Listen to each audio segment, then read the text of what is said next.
بسم اللہ الرحمن الرحیم۔ السلام علیکم۔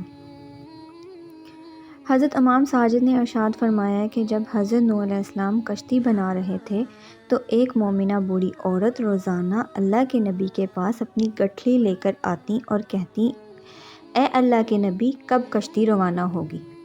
حضرت نوح علیہ السلام فرماتے، ابھی دیر ہے۔ وہ عورت شام تک بیٹھی رہتی اور پھر اٹھ کر چلے جاتی۔ ایک دن حضرت نوح علیہ السلام نے فرمایا کہ اے عورت، جب جانا ہوا تو تمہیں بتا دیا جائے گا۔ یہ عورت واپس چلی گئی اور انتظار کرنے لگی کہ کب حضرت نوح علیہ السلام بلائیں گے۔ اسی دوران عذاب آ گیا اور کشتی روانہ ہو گئی، لیکن حضرت نوح علیہ السلام نے اس عورت کو نہ بلایا۔ جب طوفان تھما تو ایک دن حضرت نوح علیہ السلام کے دل میں محبت اٹھی کہ شہر کو دیکھوں جہاں سے چلے تھے۔ وہاں آئے اور قریب جا کر دیکھا تو ایک جھونپڑی میں دیا جل رہا تھا۔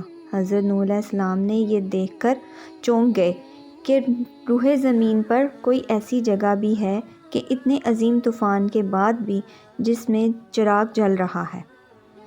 انہوں نے وہاں تکبیر بلند کی تو وہ عورت سامان لے کر آ گئی اور کہنے لگی، یا نبی اللہ، کیا کشتی تیار ہے؟ چلیں۔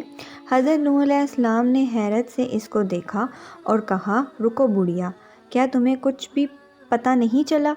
وہ کہنے لگی، یا نبی اللہ، کیا نہیں پتہ چلا؟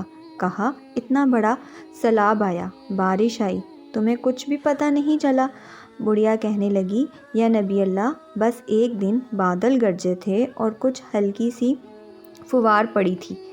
حضرت نوح علیہ السلام حیران ہو کر آسمان کی طرف دیکھنے لگے اور کہا، میرے اللہ، یہ کیا ماجرا ہے؟